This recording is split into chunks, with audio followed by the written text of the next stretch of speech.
reporting on the games you love by people who love to game. The MMO Reporter Network. You're logging into your favorite game, grinding out some gear. A couple of points added to your stats, and you have a virtual beer. Max level is pretty cool, but I'll remind you here, my friend. These games are not about the goal, it's about the journey and not the end. You're listening to MMO Reporter, brought to you by Audible.com. Get a free audiobook download at audibletrial.com/MMO Reporter. And by Doghouse Systems. Choose your weapon with Doghouse Systems.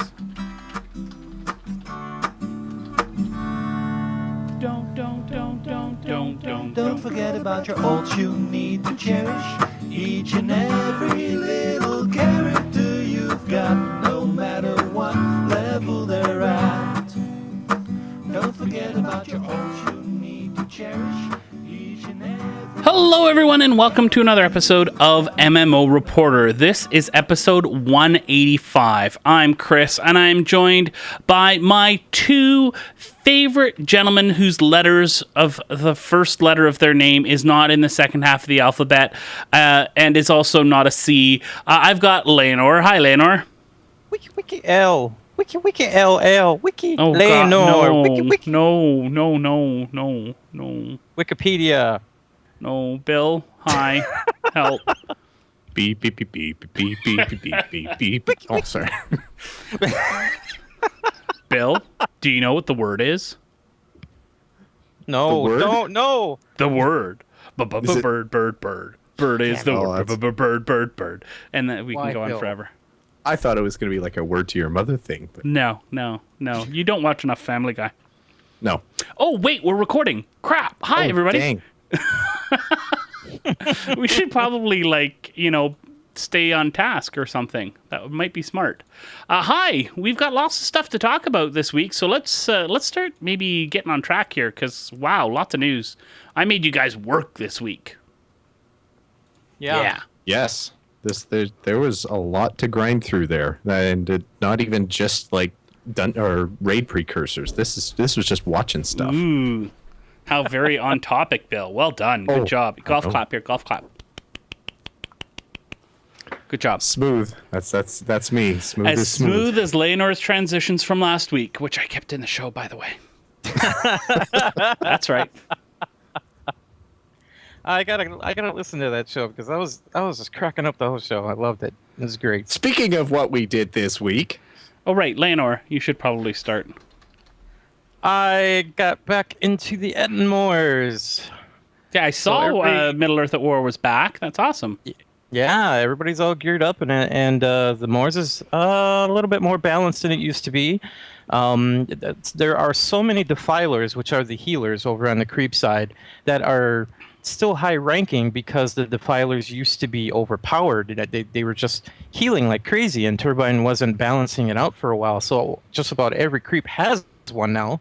So that side just has a ton of healers, and they're just now starting to not play those classes and play some of their other classes because it's a bit more balanced now.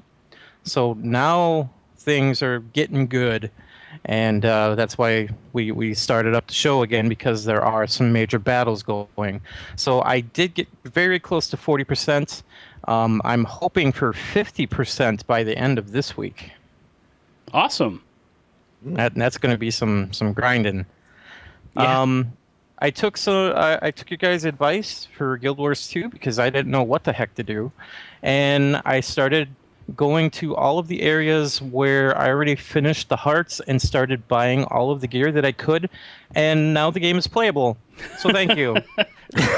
Funny how that works. amazing how an funny. MMO becomes playable when you actually get gear and stuff. I was like, I don't even know these guys sell these things. How do people know this? Oh, that's so, awesome. So I'm pretty much back on track right now. in Guild Wars 2, ready to, I think there's a couple more hearts that I'm going to do, and then go to the next area. So I'm looking forward to doing that and getting into possibly some area where I can actually fight things. That'd be great. I've been playing some more Guns of Icarus Online. Still loving that game. There are still some people that get pretty annoyed if you do the wrong thing once. So you just kind of got to get used to that, and that the people are very competitive on there. They really want to win. They really do not want to. The way that you level up in that game is you get achievements, and if you don't get your achievements, of course you don't level up. So if something goes a little bit astray and they're not getting their achievements to level, it really gets them angry. So, that is the reason why they are so competitive and so quick to argue. I'm gonna game. I'm gonna see them in a few weeks. The Guns of Icarus folks. I'm looking forward to that. Telling you, they need a chef. I just hope they don't spend the whole show swearing at us and chasing us down. And I mean, I wouldn't mind if they gave swag to us, but I have a feeling they'd throw swag at us. From on high, or come out of the clouds, and come out of the swarm of people at the indie mega booth and just throw something at us. I could see like paperweights coming down, and clocking us in the face. And I bet you would be like really, really worried for like a second, and then as soon as you see the Guns of Icarus logo on everything, you'd be like, "Oh, I understand." That's why I'm bombarded from the air. Yeah. Oh yeah. I want to hop in there again. I'm going to give it another try, even though the people are terrifying. Yeah. I got into Archage. Arcade. Arch. Think of it as a K. Archie-age. Archie-age. It's the untold story of Riverdale. It's rated M for mature. Well, that's what I heard. I heard that there's like characters dying off in Archie comics these days and stuff. Well, hey, no spoilers. It's Don't tell everybody that Archie there. died. Oh wait. Oh dang. Yeah. Sorry, Layanor, you were playing? I'm heartbroken. Yeah, it's not Archie-age that you're playing, though, is it? No, it is Archage. Arc. That's it. I'm done. I'm not saying it anymore. I really, really like the game. The controls are perfect. It's I guess westernized enough where I can just run around and do anything that I want. Like combat wise, strafing, moving around, jumping over things if I have to. There aren't any dodging mechanics like WildStar, but I'm fine with that. This feels like a little bit more of an older school type of game, like a LOTRO or World of Warcraft or something like that. And it feels really good, and the graphics look nice and bright and shiny and great, and it's looking really good. I'm kind of close to getting through the beginning area, but I'm not exactly sure. It's a new game, so I don't know how far I've progressed. I really don't want to read up on anything, and like spoil it, but like I don't know. I think maybe I should. What do you think I should do, guys? I think that you should give it a couple more weeks. Well, it's beta right now, right? So you got limited amount of time, right? Yeah, I don't think I can get into it right now. But next time you gotta give it a little bit more time without it. It's such an open world sandbox game. Be careful because you'll get ganked. But just go around and experience stuff. See how far you do see how well the game does teaching you stuff without you having to look it up. Mm-hmm. Or use in-game tools, right? Sometimes they have stuff in-game to help you out. Right. So how's I say, oh, go ahead, Bill. Just sit in game and see if you can sit in on some tribunals and try to corrupt justice as much as you can. Collect bribes. I wonder if you could actually. I mean, they bragged up that you could do anything and progress in any way you want in this game. What if all you want is to be a corrupt juror selling your jury vote for the highest dollar? Well, I bet you there's some way to turn that dollar into money or into XP. and I know, then you can right? progress. Like, So there this you go. is what I'm saying. Like you could be a leech on the system and be like a level 100 leech. There you go. Yes. There you go. What's the multi-class system like? First, have you played with it as very much? I haven't played with it, but there were some people in the chat room that were telling me about it. The multi-class system, you can pick 3 classes.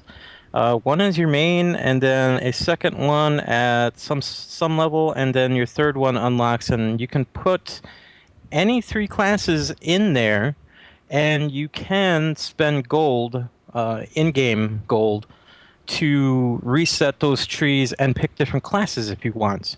Now, I don't know if it's anything like Final Fantasy XI where you have to level up each specific class and then you can join them together to make one full class, or if it's something like Guild Wars 2 where you just level up a weapon to get a bunch of skills and then you can switch them out, swap them whenever the heck you want. Yeah.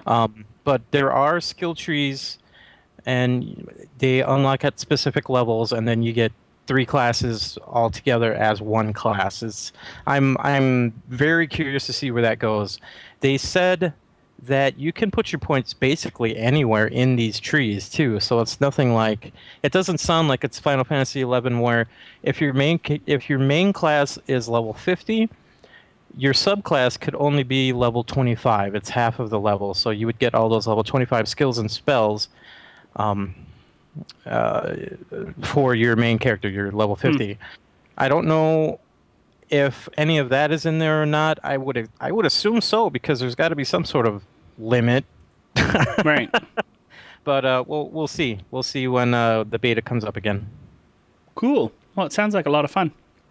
I was watching a stream of it the other day that was all based on ships, and it was basically PvP on ships in the sea. So it was really interesting. All right, Bill. What about you? What's kept you busy? Well, I've been playing Guild Wars 2 still. That's still, and me and Asani have been running around all leveling halts. I've poked a little bit into the newest story season. I'm not caught up on that yet, but I don't know. I'm still just loving Guild Wars 2. It's just good. It does so many little things right, and I'm just happy when I play Guild Wars 2. So that's been the biggest part of it for me. I've been okay. I have a problem here, guys. Like I think I'm first stepping this here. I have a real problem with Civ 5. Like, this is in half joking, almost a little bit serious. It's really hard to stop. Like, I know I said it last week, but it's getting to the point where I just leave it on. And that way, if I walk by, I can play a turn and then carry on and do some other things. And it's just like my background noise. Some people listen to music in the background. I have Civ 5 going in the background all the time. You have a problem, sir. I think I'm going to start Civaholics Anonymous. We're going to be talking about problems. We're going to be talking about replacement drugs like cocaine or something like that to help ease off the addiction to Civ 5. I think I can really reach out and help a lot of people. So I feel like this is a positive thing. And this is me saying, Civilization 5, you are my problem. I have a problem with Civ 5. Anyway, played a little Civ 5 this week. Beat up a bunch of Romans. It was brilliant. I also hopped in. I finally played Brothers. I picked that up during the Steam sale at the start of the summer, and it's been sitting there, and I think Chris inspired me to pick it up, and I actually really enjoyed it. So much that I was actually able to stop playing Civ 5 for a while. But just the mechanic of controlling 2 characters at the same time and solving puzzles with 2 people and everything like that.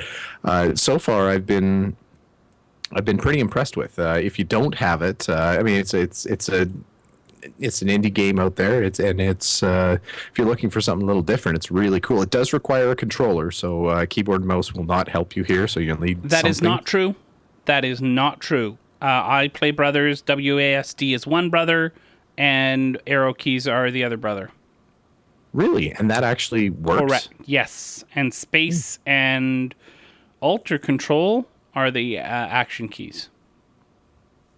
By any chance, are both the brothers named Daryl? No, but I do hear they go into a Tim Hortons and they meet two guys with toques. My name's Daryl. This is my brother Daryl. My other brother Daryl. Oh, you're getting Bob and Doug McKenzie mixed up, though. Oh, Doug? It's Doug, isn't it? Yeah. Bob and Doug. No, it's my... Oh, right. Yeah. Sorry. You've got Bob Newhart and the McKenzie brothers. Hey, it worked, though, damn it. It worked. They're all spiritual brothers. It worked. Anyway, it did work. So, speaking of work, Chris, okay, are we doing this? I know you've got a huge lineup. You're going to be inspiring us with your gaming proclivity here, Chris. What are you going to lay down on us? What gems have you unearthed this week? I played WildStar. Oh yeah, and WildStar.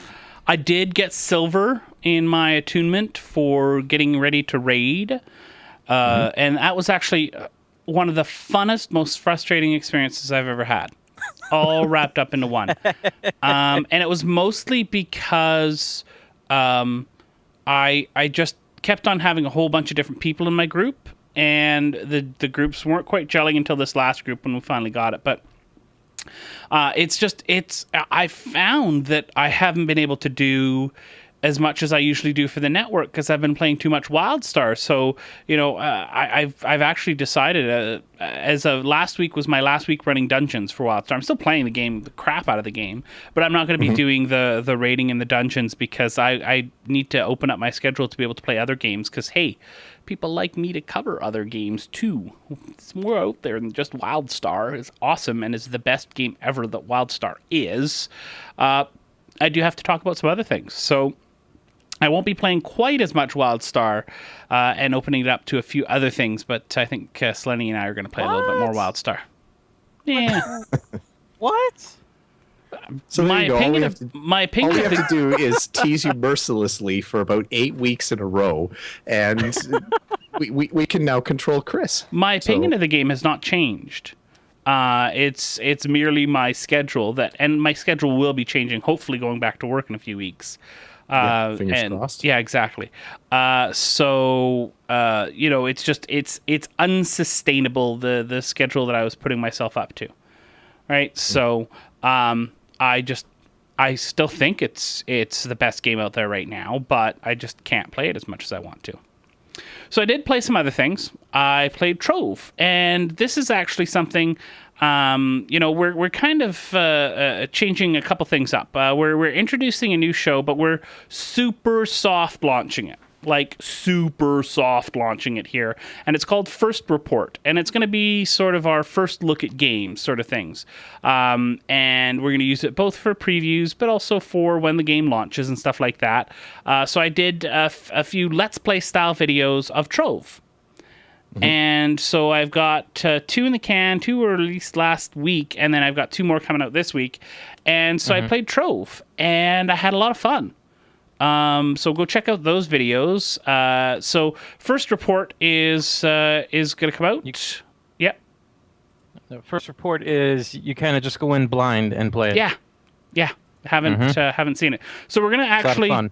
We're thinking of getting all that set up as an RSS feed as well, so that people can download it as a video podcast as well. So that's coming out, and looking at that, and then Layanor, we're gonna maybe do that as well to Plus One Keyboard and put it out as a video podcast. And have people be able to download it automatically like that, rather than having to go to YouTube or to the site to get it. So we're trying to offer things in a little bit of a different way. Would love to hear what all our listeners think about these plans, and if they would like to see these in RSS feeds. So yeah, played Trove, played Neverwinter, tried the Scourge Warlock, and I'm still pretty early in that. The Scourge Warlock is like a dot class, a debuff class, a damage class that is based around, the demonic sort of stuff. Quite sturdy. Haven't had any problems with my health or anything like that yet. I can kill people and raise their souls to do my bidding sort of thing, but I'm not like a necromancer. It's more of a demon sort of thing. And so I'm really enjoying it so far. Can't wait to get sort of higher levels and see what it's really like. I did jump into Firefall, and that's actually going to be next week's first report is going to be Firefall. So I got a series of videos done for that all around sort of the beginning of the game.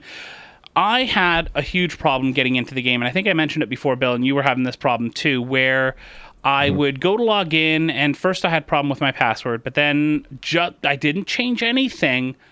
I just kept on, and then all of a sudden my password worked. But what it did is it uses IP waitlists, so it has to send you a code. It wasn't sending me the code. And I waited every day. I'd try a couple times, and it wouldn't work. And then all of a sudden it just worked. And later that day they responded to the ticket, or the next day or something like that. So it's not like they fixed something, because they didn't say, oh, we were having problems with that mechanic and now we fixed it. They just said, oh, we saw that you went in game, so make sure to check your spam filter and your spam folder to make sure those codes don't... I just felt like reaching through my computer screen and slapping them across the face saying, it wasn't my fault, it's your fault. So I did jump into Firefall though, and still, wow, that is a fun game. And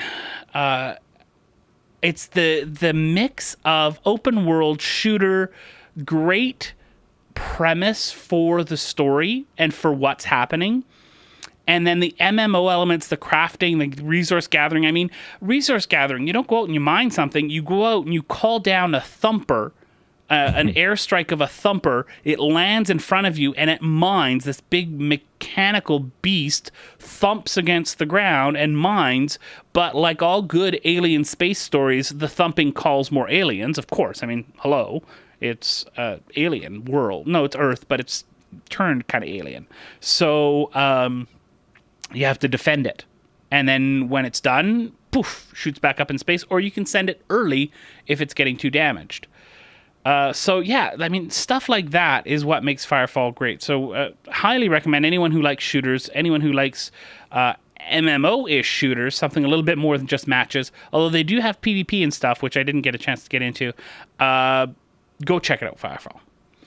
And then, last but not least, I played WoW as well. And I have decided after this last little bit of WoW that, and I haven't bought Warlords of Draenor yet, but I'm not going to play WoW until I buy Warlords of Draenor, because I've leveled enough in WoW. I have done my share of leveling. I have done other people's share of leveling, several other people's share of leveling in WoW. And I don't need to do it again. So I'm going to wait until I buy Warlords of Draenor and get my 90. And then I'll play. I don't entirely disagree with you, but I don't know. WoW has actually done leveling decently. I know what you're saying, in that there's only so many times you can do anything, even if it's really good, before it finally gets boring. But I don't know. It feels like you can really burn through levels quick in World of Warcraft. What with dungeon queues being almost instant if you're playing the right class. And the way they thread all their quest points together, or quest hubs together and everything like that. They're very good at that, and I still get a kick out of getting the WoW level boosh. But God, after going through the sort of the WildStar leveling experience, and even like Guild Wars 2, which both do it so much better than WoW. That being said, I keep going back to WoW, so there's something there that is good, that is great, that is worth going back to. But I don't think the leveling experience is something that in this day and age should be held up as an example of what to do right now. It was what to do right 10 years ago. And they've changed some things, but just WildStar and Guild Wars 2 just do it so much better. Right? So if I'm going to go through, I'm going to go level my Guardian in Guild Wars 2. I'm going to go level my Esper in WildStar. That's way more fun. And it's not just new. I mean, part of it is that I have done this so many times in WoW, but it's also that it's just not as good. So there you go. There's my thoughts. Crickets. Thoughts. Crickets. Yep. All right. I guess everybody agrees with me because I am just so damn brilliant that there is nothing that can be said otherwise. I just love it. I just can't wait for the first news story to come up.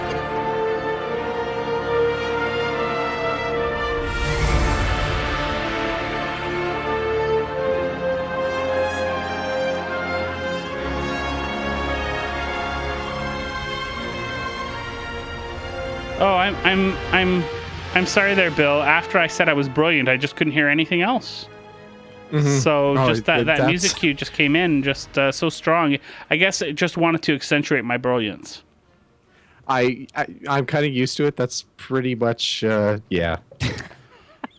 Yep. You have a tendency to hear your own brilliance over just about everything, actually. Well, when But I I still control love the you, Chris. sound, I get to hear whatever brilliance I want. Thank you very much. You follow up brilliance with epicness. I do. Something we need to talk about here, though. We have something pretty epic, and I am absolutely in love with the new Warlords of Draenor cinematic that was released at the live event on August 14th, showing an event that shaped the future of the orcs and of the horde, and it's different, right? This is when the orcs became slaves to whatever the heck that demon thing is, and they built the dark portal, and they did everything that happened in World of Warcraft or Warcraft 2 and World of Warcraft. All that was from this one event, came from that. The orcs were a proud race before that, and now all of a sudden they were slaves, and that affected their whole culture. Mm-hmm. And so now they say no. And so this is what the whole premise of Warlords of Draenor is. What if the orcs had said no there and had a different fate? And so you go to Draenor, which is where the orcs are from, and you experience these different, and it's in the past as well, these different bands of orcish warlords. That's why the Warlords of Draenor. That's what it's called. So the cinematic is fantastic. Bill. Oh, yeah. What do you think? Oh, well, I'm a bit of a WoW lore junkie, and I was my gut reaction to this the first time I saw it is, oh my God, they're retconning this so that Grom can be, or so that Grom can be a hero and everything. And it felt cheesy, but the more I'm kind of thinking about it, the more I'm kind of thinking about how they're probably going to be integrating those Dormo in there and kind of figuring out what or answering the questions about him that came up through Wrath of the Lich King and everything like that. I'm actually getting kind of excited about this to see where they go with it. It's going to be. It's going to be cool. It's going to be interesting to see what they do with Garrosh, if they're going to keep villainizing him or if this is like a redemption thing for him, or it just lots of really good stuff. I mean, the cinematic is brilliant. It's just in terms of how good it looks in the action and everything like that, just as like every World of Warcraft cinematic has ever been. Yeah. But I was thinking about it though. And I wanted to get what you guys thought as well. Is this the best cinematic that they've put out? Because I actually really don't think so. I was comparing it to the other ones that came out, and the one I still like the most is the Wrath of the Lich King one. That one was just...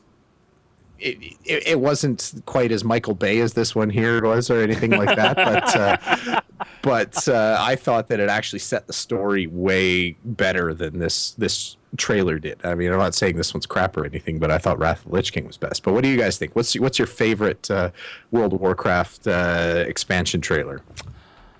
Layanor, do you have one?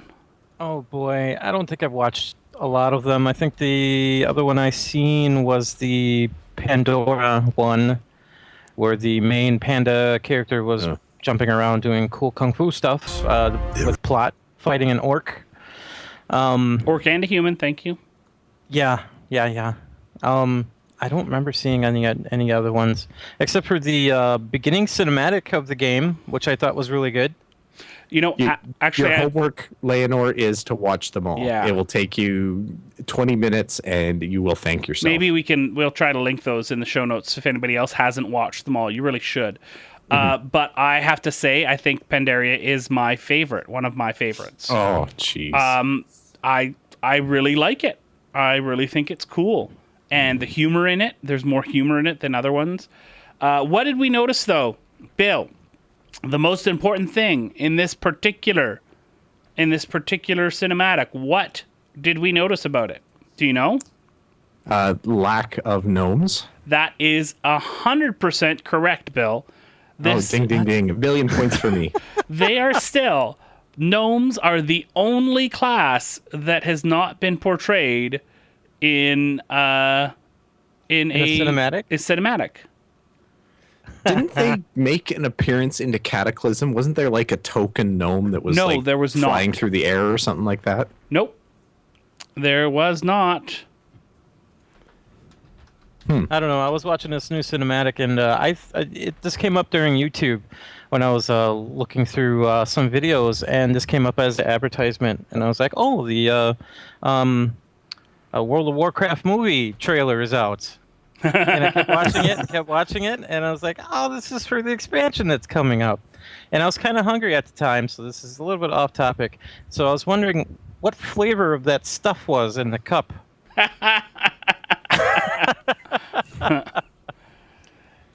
Yeah. So there have never in any Blizzard cinematics has there ever been a gnome. Yes, I knew that was a thing. I couldn't remember if Cataclysm. I could have swore they were trying to make a point of fixing that at some point, but anyway. Yes, no gnomes. I don't hate that. Gnomes are still, I think, the most annoying. They're the most annoying race in almost any MMO ever. Almost. Yeah. The only thing that would have made them more annoying is if they had tails. Hey, you know what? The Asura are not bad. They're The Asura a short are race. not bad, and also don't have tails. That's true. I don't know how the Asura wound up being not quite as bad as the gnomes, because they're actually kind of cut from the same cloth if you think about it. No, the gnomes are much more annoying. Well, obviously, but I mean, they're both short. They're both kind of engineer races. I guess Azura don't have those big stupid noses. Maybe that's the difference. Yeah, I'm looking at the Cataclysm cinematic right now, trying to see if there is a gnome at all. Here, no gnome. Click on that. Warriors of Layanor trailer with gnomes in it. No. Yep. That's untrue, though. Yeah, that's wrong. You heard it here first. I think we just watched it. There wasn't one. Anyways, that's like the worst troll ever. There, Layanor. Go sit in the corner for a minute. It's right there. It's right there. Look, like at the end of that trailer, at the end of the trailer that you guys just watched, they put out another trailer that is linked in the left side, and it's all about a gnome. No, this is not. No. That is no. Yeah. Anyway, No. so It's beyond the cinematic. Okay. Yeah, this is not the cinematic, though. This is a commercial, Layanor. It says Warlords of Layanor trailer. Wish you were here. It's World not of Warcraft the cinematic. YouTube channel. It's in-game footage. Cinematics are not in-game footage. Anyways, It says trailer. trailer is not cinematic. Hello. So, the other cool part that came out with this is part of a series that is going over some of the warlords of Draenor. And so this is a really great visual representation of this story. But this is like a motion comic, right? It's really, really cool because it starts out with the typical in-game engine cinematic, not the real cinematic, but sort of in-game stuff. And then it goes into this as the Draenor, whatever his name is, tells the story. So it's really cool. Highly recommend that you check it out. Yeah. Anyway, yeah, really good. It's got kind of that painted art style to it, painted comic inked type style, and it's slightly animated, but it's not like a 3D graphic or anything. Yeah, it's a like motion that. comic, I think they call it. it tells the story of kind of the original Shattered Hand band of orcs. So with Kargath Bladefist as the founder of it, and of course the story is being told by the Exarch of the Draenei, who fought the orcs back on Draenor. Thank you for remembering all those names, by the way. Before they were corrupted by Kil'jaeden and everything. Like I said, I'm a bit of a WoW lore junkie. I might not have been a very good raider. I might have actually been a terrible raider, but I really enjoyed the lore stuff. So anyway, I'm looking forward to seeing the rest of this series. It's going to be quite cool. Mm-hmm. So go check it out. We have links in our show note. Bill, Warlords of Draenor, when is it coming out? That'll be November 13th, 2014. So it's timing is a little bit unfortunate there. They should have aimed for 1 week sooner, because then they could have caught the long weekend there, and it would have been just that much better. But November 13th, you can spend the weekend prior, I don't know, like getting all your other MMOs played out so that you can jump into WoW. So awesome. All right, you've got the next story, Bill. Go for it. I certainly do. So we've been talking a little bit about Pathfinder Online over the last little while, and we've been kind of moderately getting excited about that. We weren't quite sure what to make of it. It looks like, though, the Pathfinder license is actually starting to get some legs in the industry. I mean, I know you and I, Chris, have seen it get bigger booths and bigger sections at PAX every year, and now Obsidian is actually getting in bed with Pathfinder with the license to make it. It looks like they're not making an MMO about it, but they're making a small focused multiplayer game, like a 1 to 4 player type multiplayer game, meant to kind of mimic the Pathfinder card game, rather not the full tabletop RPG, but more the kind of the deck game that Pathfinder uses. So we don't know much about the game yet, other than Obsidian is involved, but it's kind of cool. Now they do make a note that Goblin Works is still carrying on with Pathfinder Online, so I don't think we're at a risk of losing that. But yeah, I mean, there's so much noise about this game. I want to try to carve out some time at PAX this year to actually sit down at the booth and either, if I don't get a chance to play, at least watch a game get played. Now, quick note back on the last story. Chirakide, I'm going to say, in the chat room says the week before that WoW release date is BlizzCon, so sorry. They can't.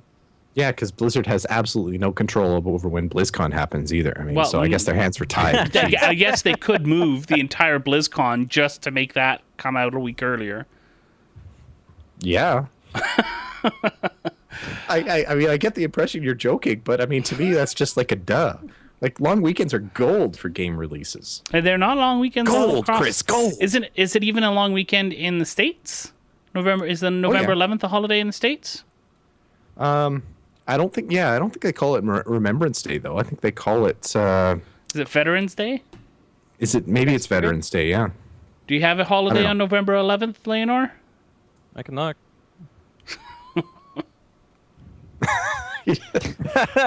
Anyway. But it's not a long weekend the weekend before, because it's work Monday, off Tuesday. Well, yeah, but let me tell you, the odds of me being at work on Monday, slim. Yeah. All right. Okay, Canada is Remembrance Day, and Veterans Day falls on the same day, which is the 11th. But do you guys get a day off work and everything for Veterans Day? No. Oh, okay. There you go. We're more specialer.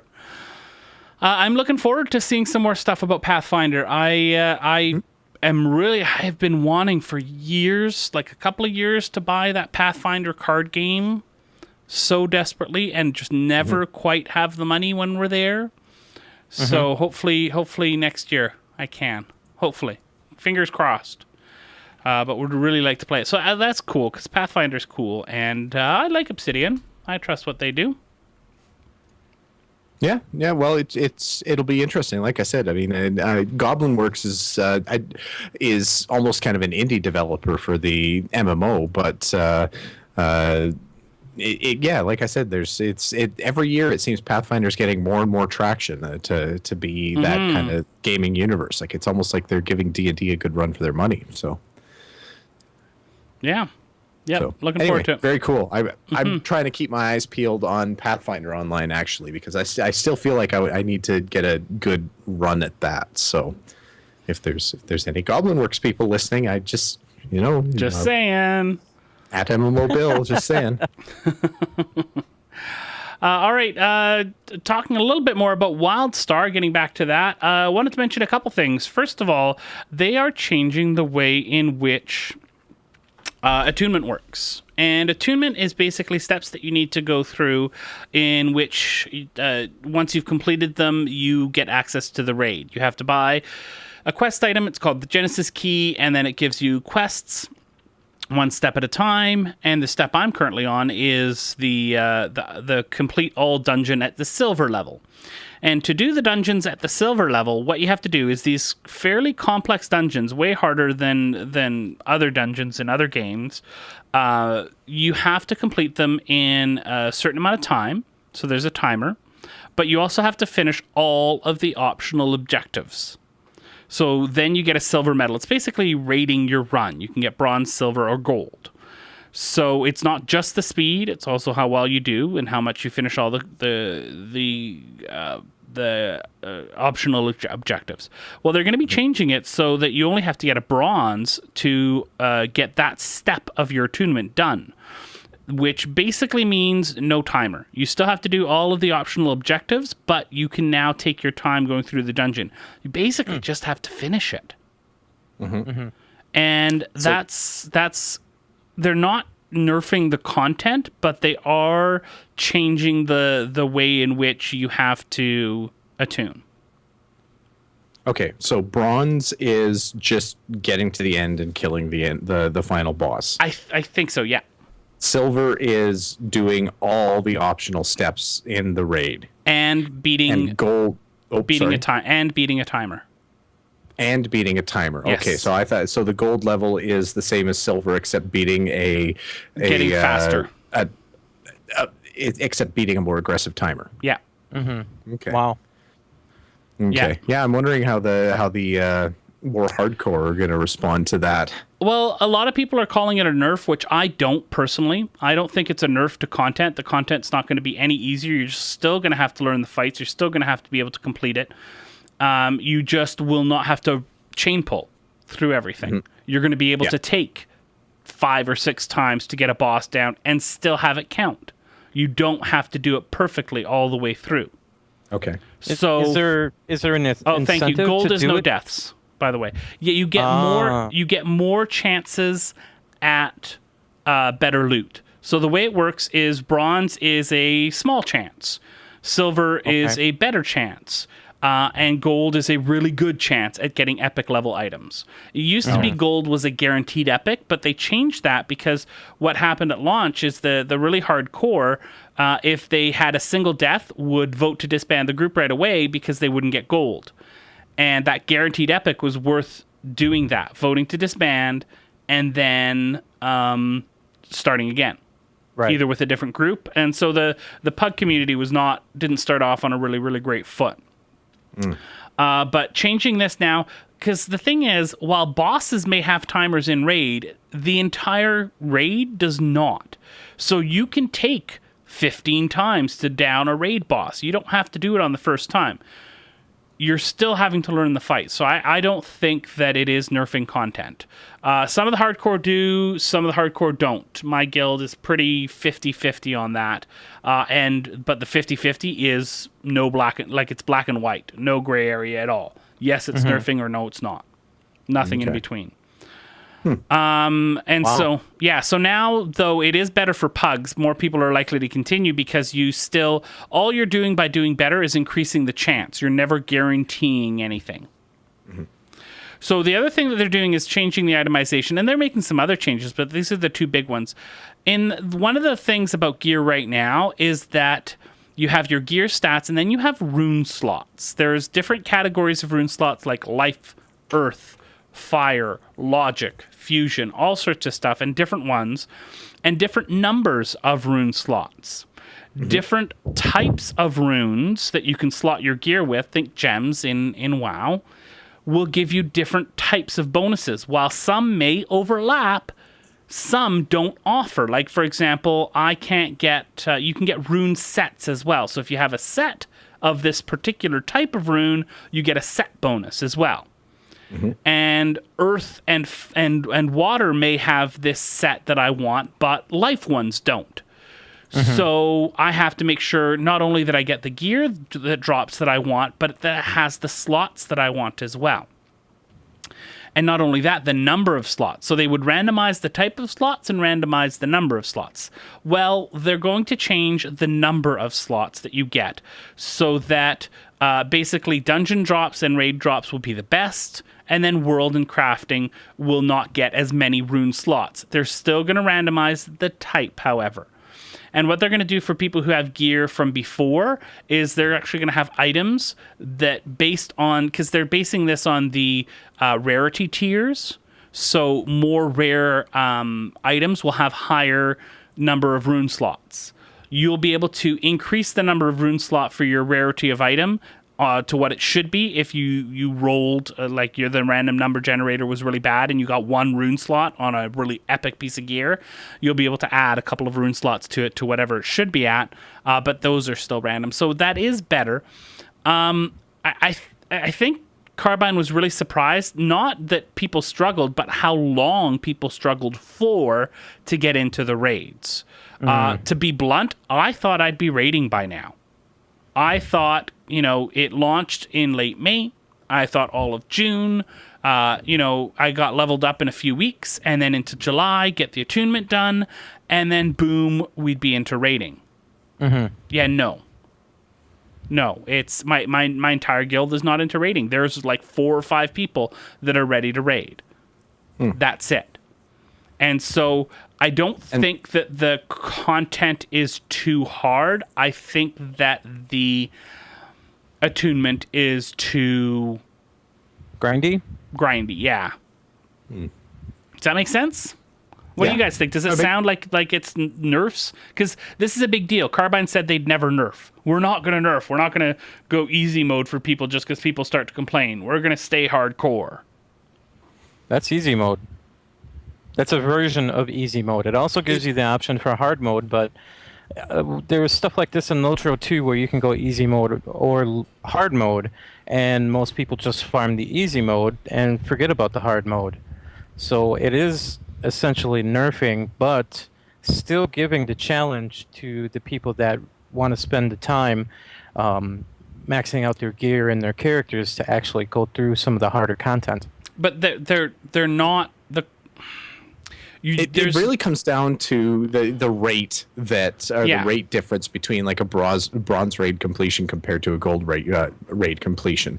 If there is a wide enough spread there, then it's not so bad. People are still going to go for a gold completion and play hard mode, and that's still going to be a kind of a raid category, and it's still going to be legitimate. But if the percentage or the epic drop rate at the bronze level is high enough, people are just going to gun bronze raids as often as they can, and in order to get the better loot. But this is about just for the math of it. This is about the attunement, though. Right? It's not about running the dungeons and stuff like that. Yeah. That's going to happen no matter what. They haven't changed that. They changed it a while back, but I think that was a good change. Otherwise, people would have been continually quitting for non-gold runs, and nobody would have learned stuff, right? People need to learn these dungeons. I think timers on attunement, as very cleverly named Alcohol in the chat room says, timers on attunement are stupid. And I agree with that. I don't think the content's too hard. I like the hard content. I like the feeling of completing it. But I think for attunement, the timers are not. No. So there you go. That's my thought. All right, Layanor. Now that I've put everybody to sleep. Wild Star rest. That's right. Why don't we move things along? Chris checked out this video. Unfortunately, I didn't, and I wish I did. There was a very cool Sony online entertainment Twitch video of EverQuest's next landmark, and there were a few things that I wish I seen and just didn't see it. They showed a sneak peek of the soundtrack, and when I was playing the game for the first time, they played the same song over and over and over and over. I really wanted to hear a second song. Well, here, let's give people a taste here of, and this is Yes, Jeremy please. Sewell, who's same composer for Guild Wars 2. All right, take a listen.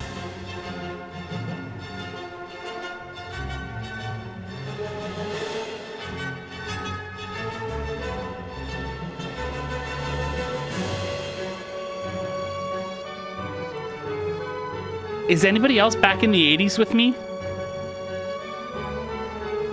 A little bit. Like, Is I'm that trying the to opening remember, to Conan? trying to think what that actually reminds me of. Like, it's tickling my memory somehow. And yes, Layanor, I'm going to talk right over you, just so. Sorry, but it's there. Like, it almost feels like it should be played in 8-bit. That's where the tune is for me. Yeah. Yeah, and that's the thing about Jeremy Sewell. He's very much a synthetic instrument composer. Guild Wars 2 is the same way. It wasn't an actual orchestra. It was a synthetic orchestra, MIDI orchestra, right? And there's a place for that. I prefer stuff that's from a real orchestra, but I definitely think there's a place for what Jeremy Sewell does. What was the other thing, Layanor? There's a few other things that were in this video too, right? That they showed off. Yeah, they actually showed off, as far as I know, a couple of classes. They showed off the cleric and the elementalist. Did you see these at all? Yeah, Those sound awesome. I actually have something different queued up here. I want to mention here that what they did for creating sort of areas in the game is they gave all the players currently in Landmark all of the concept art for the Dark Elves, and then had them, and the color palette and all that sort of stuff, and then had them create it in Landmark. And that's what we're seeing right now is these players' creations for the Dark Elves, and they credited the players who did it and everything like that. You look at what they did in this is huge stuff. Yeah. Yeah, I seen this part when we were taking a break earlier on, and I'm like, this is something I'm going to mention last because this is absolutely amazing. Yeah. And you do a lot of Minecraft and building and stuff, and you've played around Landmark. I mean, this is not something that somebody just kind of threw together. This is amazing. Yeah. Okay, so you mentioned the classes too. Let me just jump a little bit ahead in the video here, and I can talk about that. The cleric looks kind of badass, I gotta say. I'm kind of really looking forward to being able to play a cleric in the game. I've started to go a little bit that way in some fantasy style games. Neverwinter, I've got a cleric, a devoted cleric. It's just loading up here, but and I've got a couple healers in WoW. But the cleric looks pretty cool in here, and of course, remembering that. Destructible environments work in the game, right? So combat abilities can destroy the environment, which is kind of cool. Right. Just while that's loading up, I want to go back and talk about those environments real quick. If you guys haven't seen this game before, Chris mentioned Minecraft and a couple other things. This game has a system where you can pretty much, if you have the materials and gathered all the materials that you need for whatever you need, whatever you're going to build, you can build part of it and copy and paste it. Now, you still need materials for the copy of the thing that you're copying, pasting, but you can literally copy and paste, this thing that you made. So if you're going to make a bunch of hallways with some really good, cool details throughout it, you can copy and paste a whole bunch of those details out, then copy that and paste that huge thing that you just made and just start pasting your hallways through. And You can do that with towers, you can do that with buildings, you can do that with any of the stuff that you've seen in that video, and the system's pretty easy to use. I was having some problems with it, but there were people that were telling me on the live stream how to use it, and it was just absolutely awesome system. So that's how you make all that cool stuff in there, and it's not that hard. That's awesome. It still takes an incredible amount of creativity. All right, I've got the section ready here. If we are ready, here we go. This is a cleric in action here. There we go. Here comes the cleric. He's gonna go boom. Look at that shield. That's kind of awesome. Here's the sound effects. Boom, boom, boom, boom, boom, boom. That's kind of badass, gotta say. Wow. Yeah. All right, here goes charging in. You can hear the crowd reaction. Ooh, ooh. I like There's that. fighting in Landmark. Oh, well, it's not Landmark. This right? is EQ next. Yeah, we'll talk about Landmark in a minute. All right. And then you mentioned the Elementalist as well, and we've got some gameplay footage of that. They said that the Elementalist is mostly going to focus on, like, Elements? fire and ice is mostly what they're going to focus on. So you're not going to see lots of earth stuff or anything like that. So it's mostly fire and ice is what the Elementalist. Yeah. So it's a ranged casting class. Kind of cool. Lots of booms. And anything else we want to talk about while Twitch acts slow? Yeah, a little bit more. Other things. Combat will be coming into Landmark on August 27th. And that's not that far away. So if you guys are sitting on that client and haven't played it in a while because, you're waiting for updates, the combat's going to be in about a week. Yep. So here. I wonder what... Uh-oh. Buffering. Oh, there's a show notes. I can read it. I can read it from right here. Yep. Look at that staff. Yeah, it's buffering. Yeah, the one thing they mentioned in the Twitch, the EverQuest Landmark keynote is they demonstrated a whole bunch of new buildables for movement. Here we go. Platforms, launchers, teleporters. And the cool thing about it is the game does all the math for you. Just pick where it starts, pick where it ends, and they do their sort of the mathematical angles and stuff like that. You don't have to aim it just right. They do everything. So there you go. There's some combination stuff of, I think, a warrior and an elementalist. So that'd be fun. I don't know. I'm liking the classes, and they talked as well, which is something kind of different about how you gain your classes.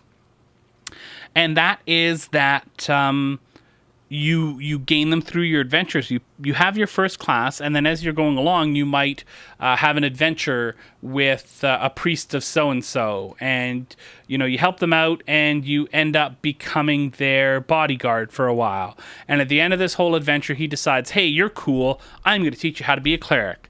And then you pick up the cleric class. So you can pick up a whole bunch of different classes throughout the game. You're not just stuck with the one class that you started with. So that's also very cool. So just wanted to mention that. And that's pretty much... you need to go check out the SOE page for SOE Live and see all the different streamed panels that they did, because there's way more than what we talked about here. These are just the highlights. And if you have a chance, it looks like SOE Live is a lot of fun. Josh Augustine, host of a couple podcasts on the network, my former editor, is now a designer over at SOE. And he's been there, and he's been saying it's been fantastic. So you should go check it out. All right, Bill.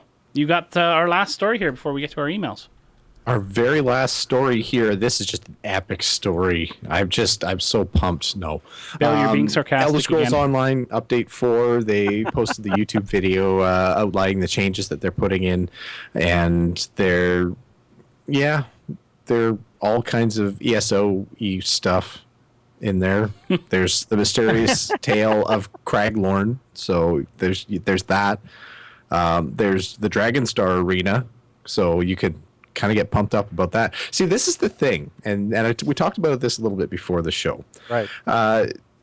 These updates, like Elder Scrolls, there's no noise happening for Elder Scrolls in any kind of media these days, it feels like, that's not targeting people who are already playing Elder Scrolls. It's like they've hit the number of people that they're really happy playing the game right now and are just focusing 100% on them. And I'm not saying that's necessarily a bad thing, but I don't know. I mean, I know Elder Scrolls Online is the MMO that's sort of like Skyrim, and that's kind of all the information I've got about Elder Scrolls Online since it's come out. So, but you haven't been paying attention because there's been tons of stuff that's come out. I haven't played the game since shortly after launch, and I know Craglorn was the first zone that they released. It's for veteran levels. It's end game content, open world stuff. It had a few dungeons, all that sort of stuff, and now this is continuing on that zone, right? And so they have been putting out information. And I've understood it. I played the game, but I haven't been playing the game. It's been really focused at the people who have played or are playing the game. And again, like, not saying that that's necessarily the wrong way to do it, but from my perspective as someone who didn't hop in when the game launched and at this moment is not convinced that this is a game that I need to hop on and play, I'm not feeling exactly targeted by anything that ESO is putting out there to try to attract people. Yeah, but I think most advertisements post-launch for games. I'm trying to think of other ones that have been meant to bring other people in rather than just sort of maintain. Yeah, this is just to update the players. This is to update their player base and letting them know that these cool things are coming out. I had the same opinion when I was gathering news for when Guild Wars 2 updates were coming out. There was just tons of them. Harry talked about it. There was one every month or every 2 weeks or something like that. And I would just look at every single one of them, and I'm like, okay, it's the clown guy maybe attacking, and we got to stop him. Okay, I'll put that in the news. It didn't really advertise what was going on, but if you were a player of that game, you knew what those things were. You know what I'm saying?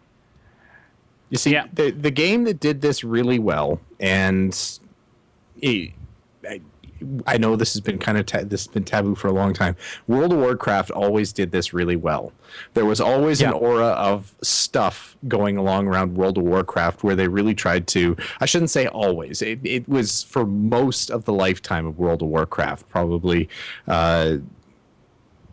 Just most of the lifetime of World of Warcraft, they were really reaching out to people, kind of sending the message of World of Warcraft as the story, really advertising in a way that not only targeted stuff at the people who were experts at the game and the raiders of the game and that kind of thing, but they also targeted the people who hadn't necessarily played it yet, and they did that for years. And I think that's one of the reasons why they actually grew to such a silly number of subscriptions. But I mean, again, that to me is like the gold standard of marketing your game, is not only catering to the people who are already playing, but also trying to bring new people in as well.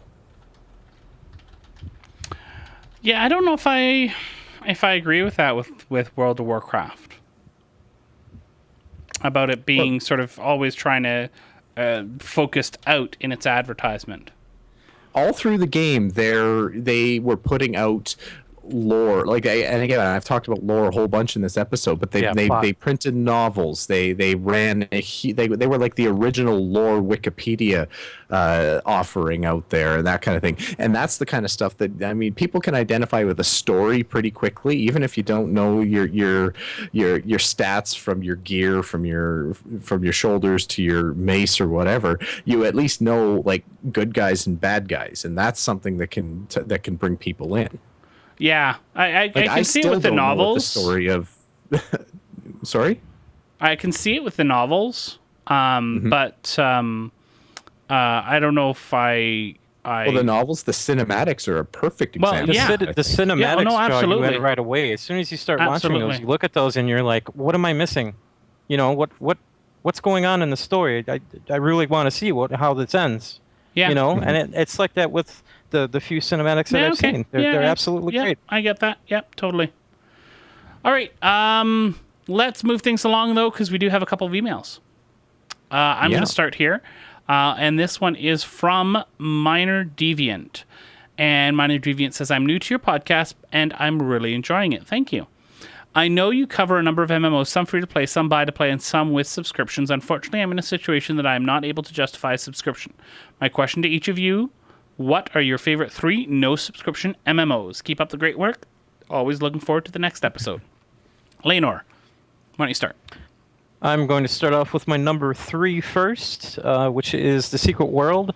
It's a buy-to-play, and you just buy the game in the beginning, and there is a lot of really good storytelling in this game. And especially if you're playing alone. You can play with a couple people too, and still get the same experience, but if it's just you and you're just playing alone, the story in this game, the things that you can do in this game, there's some dark humor here and there, some other references like Tuvok is in the game and even references himself to Star Trek, kind of.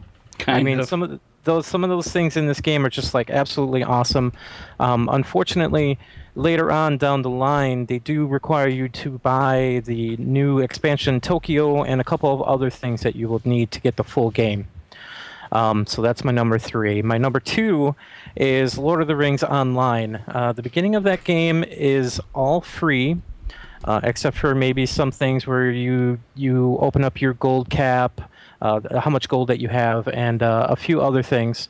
But if you're willing to grind out the turbine points that you need to unlock these things, you will have almost an infinite amount of time, or an infinite amount of replayability grinding this stuff out. And you will just open up the whole world. And if you want, you can throw some money in every once in a while and buy a huge area and, just call it done. But if you really need to do if you really want to do a lot of things and just, you feel like you kind of want a grindy game that doesn't really feel too much like a grind, this is a really good one. And the number 1 game is Guild Wars 2. That is a buy-to-play. You buy it and you play it. And there's hardly anything to buy in this game. And I think maybe like the PvP housing thing or something like that you could buy. It's like a PvP map thing or something that came out like last year. Anyway, what? It's not even that important. So, no, I still don't get what you're talking about, though. The whole world is open. The updates that they do, like every month, those are all free. Yeah, all of them, every single one of them, and it's always just building onto this world, and the price is just awesome. To get back to that PvP thing, it was something. It was like you buy a small, I want to say server, but it's not a server. It was something for PvP. You had to buy it and keep paying for it in-game for people to come in and PvP on it. Oh, was that the structured PvP maybe? Or okay. You could buy, you could if you wanted to have like your own server basically for people to do SPVP. You could rent it. Yeah, and you could use an in-game currency for that.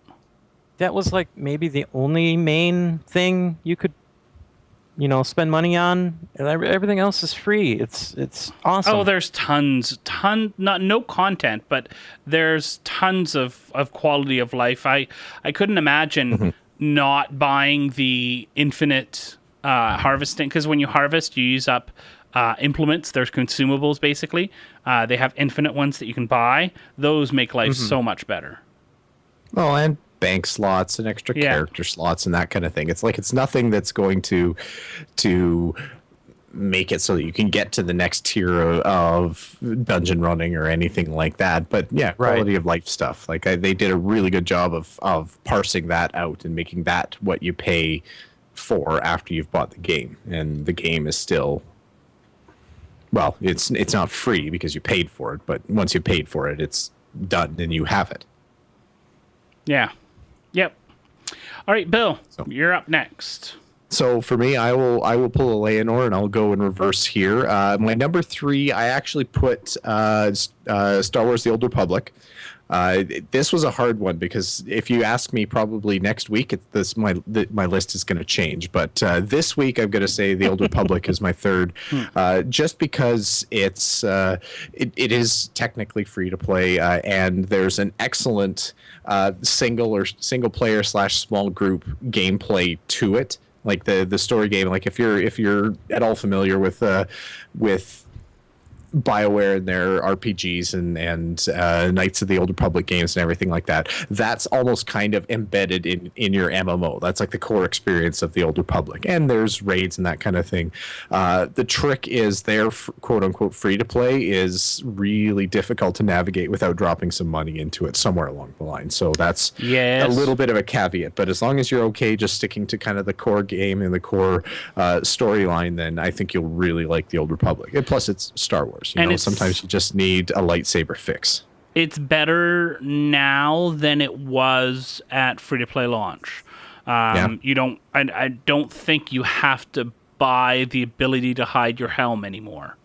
I don't think you have to buy more than one quick slot bar. I didn't really give it much of a shot when it was new at free-to-play, basically because I read the rundown and I thought, why would you ever even want to play this? This is just more. It was more of a hassle than it was a game. But you're right, it has gotten better. My number 2 is Secret World. It's a buy the box, get the game kind of thing, and like Layanor said, it's just a nice change to the typical swords and sorcery thing that you see in most MMOs out there. Like if you want to play a guy with a shotgun and a bazooka or whatever, it's the Secret World. You kill zombies, you vampires, all kinds of different monsters and lore, and it's a really cheekily well done game too. Like the voice acting is really good in it in most places, and it's a lot of fun. But again, it's a buy the box gated type of game. Guild Wars 2 is my number 1. That shouldn't surprise anyone who's been listening for even just a little while. Actually it's extra good right now too, because if you're looking to buy it before August 24th, it's 50% off. So we'll have a link to that in the show notes, but it's right on the front page of guildwars2.com if you want to check it out there. But I mean, it's low barrier to entry, especially if you're buying it at 50% off. You get a huge amount of content and game when you get that box, and there's no limit. It's not like you're running around and you see somebody who bought an area that you don't have yet. That's never going to happen in Guild Wars 2. If someone can go there, the only thing that's holding you back is your level. So super fun game to play. I love the mechanics. The story is good. The one thing that I've always hated, and just because I mentioned the voice acting in the Secret World, I can't remember the last time I played a game that had worse voice acting than Guild Wars 2. Like there's yes, pardon me, you're right, Swordsman. But it's considering how quality everything else is, and it's not even every character. There's a lot of voice actors you hear in there that are actually quite good. There's just some absolutely terrible ones. Like almost anyone who voices a Char, I want to tear my hair out. So, but other than that, that's like the exception that proves the rule. Guild Wars 2, number 1.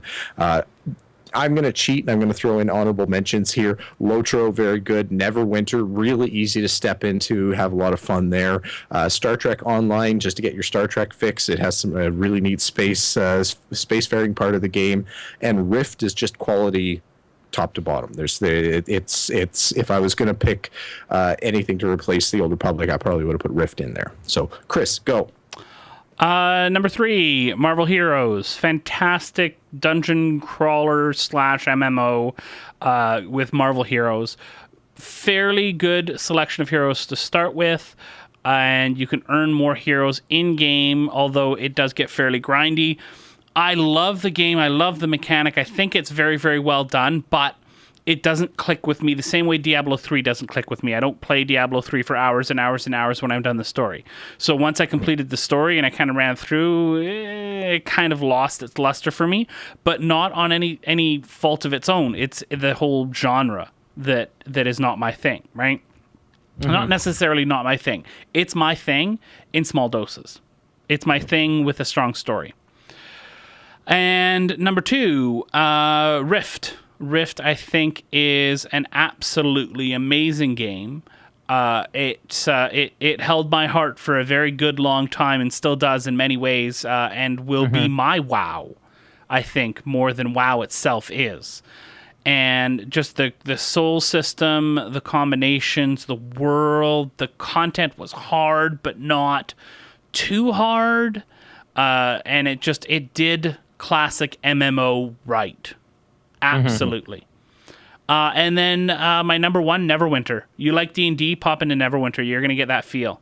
This is all the old gold box games. This is all the old tabletop sessions that I've had, all rolled up into an absolutely fantastic world that really shines. And the classes are good. The races are good. My only real issue would be that as they put out more classes, and they're going to continually be putting out more classes as they go through the whole the whole, I don't know what the word is, encyclopedia of classes. All of the different classes that are available in Dungeons and Dragons, they're going to put them all in here. But you have to start all over again. And that bugs me. I would like to have some way, because it's not like every they do this more often. It's been since launch, and they've already added 3. It's been a year and a half since launch, and they've already added 3 new classes. And so, if you have a new class with every expansion every couple of years, that's one thing, right? Like, WoW has done in many ways. But when you have it every few months, well, I want to try it out. I want to level that class. Oh, but now I'm switching, so I can't go. I can either go forward in the new content or go back and do the other. And I don't like that. That's really my one big, huge complaint. So there you go. That's our subless MMOs for you. We have another email from Rebecca. Hello there, MMO Reporter podcasters. I've been listening to your show since its early days, and I really enjoy your current mix of European, American, Canadian viewpoints. Usually you discuss... Hi. Usually you discuss games I am playing or am considering playing, but for the past year it seems as if you have absolutely no love for Marvel heroes. Why ever not? It's such a great game. If you played at launch, then you don't know that you can now buy any hero with splinters earned in game, that they have added dungeons, that you can do terminals, instances at any difficulty you want, alone or in groups. It really is free to play as long as you have the patience to earn splinters for heroes. Costumes you have to buy with real world money, similar to League of Legends. I recommend that you give it a try, and once you've earned the splinters, pick Loki. Most fun I've had so far. I did play Loki around the time Thor 2 came out. And Loki and the whole Asgardian content came out, and I was part of the sort of grind to unlock that. It was very much like, I know you didn't really play Layanor WoW, but when you had to unlock the gates in WoW, I forget what they were called, but the server had to do daily quests to unlock these gates to get to this area. And, that's basically what you had to do. The whole game had to get enough of whatever done. And Mr. Fantastic That's actually was building going on this right portal. now in Lord of the Rings Online in Gondor. There you go. There you go. So it was one of those, and I had a lot of fun with that. So Loki is fantastic with all his illusions and stuff. That's why I went illusions with Loki. So, Encourage. Thank you, Bill. Why'd you type it in chat instead of saying it? I was going to try to let you have the win there and just try to remember on your own. Between you being in the chat room. No. All right. So Rebecca, we do think it's a great game. We've been trying to get some content together. Layanor and I have been trying to get a Star-Lord and Rocket Raccoon thing going, but we haven't quite gotten that set up yet. I want to make sure we can get the Rocket Raccoon costume that has, I think the one has the voice from the movie, because the English accent, having watched the movie twice already, Guardians of the Galaxy, the English accent that they have on the default Rocket is just wrong. Just wrong in so many ways. I played the game and did a few videos for the network, and I did like the game, and some of the characters that were locked are the ones that I really wanted to play, but they weren't my favorites. And if they were going to put them in the game, I was going to come back to the game and start playing them. The first one, number one, was Doctor Strange, and they did put him in the game, so I'm waiting for them to put Cloak and Dagger in now. Ooh. Those are the ones I want.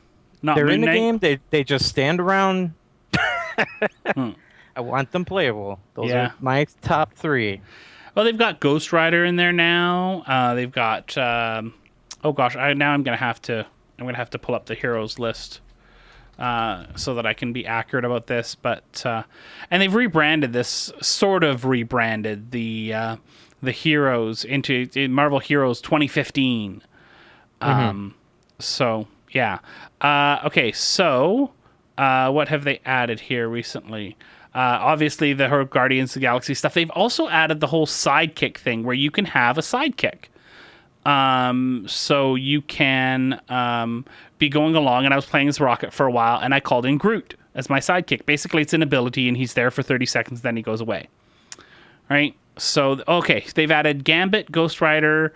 They've added, Loki.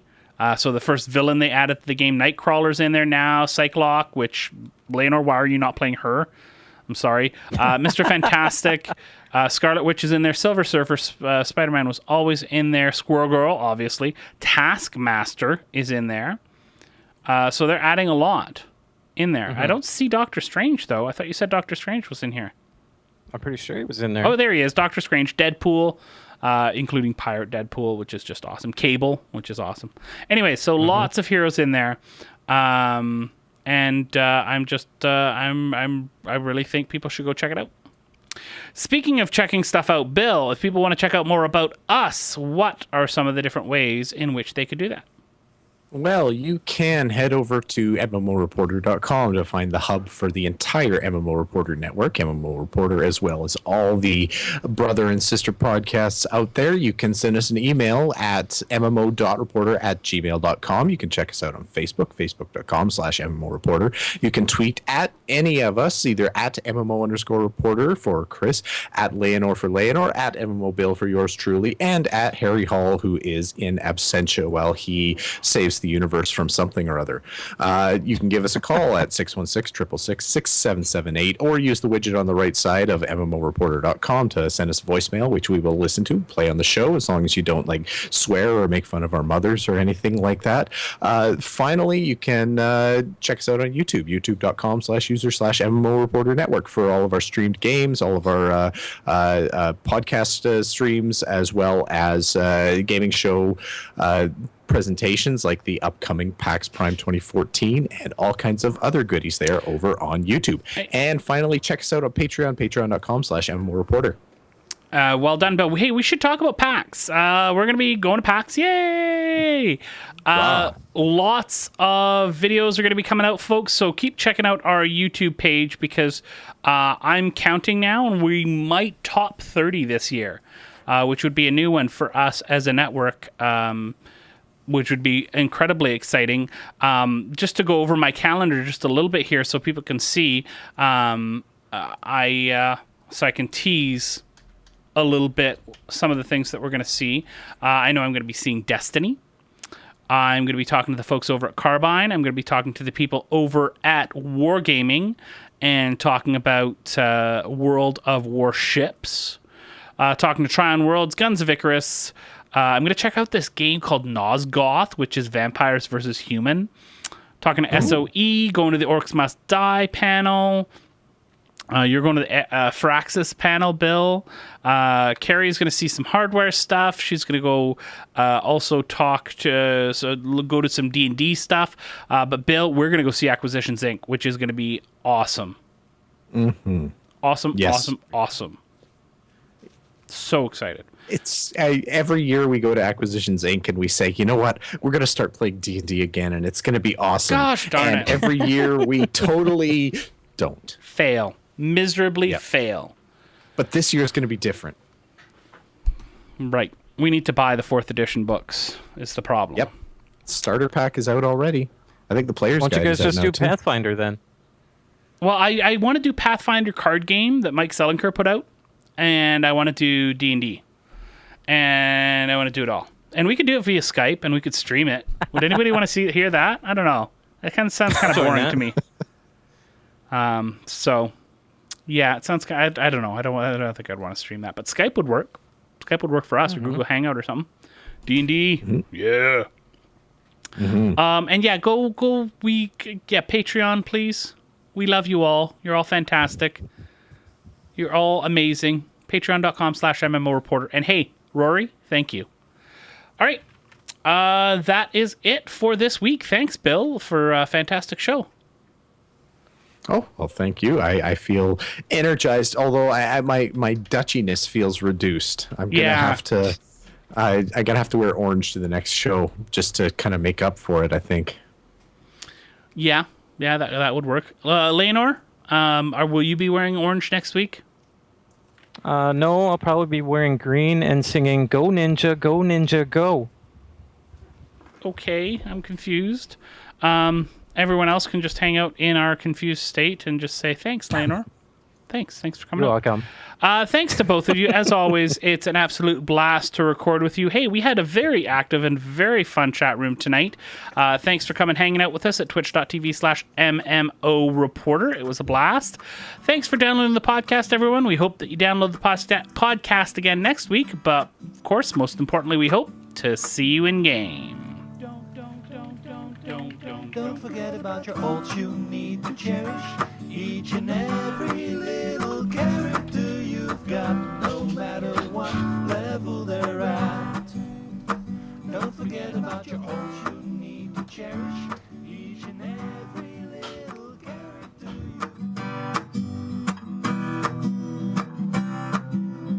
Thanks for watching the video, everybody. Don't forget to check out all the other podcasts at MMOReporter.com or by clicking on any of the links here. And please check out our Patreon campaign at patreon.com/MMO Reporter. Thanks, everyone, and see you in game.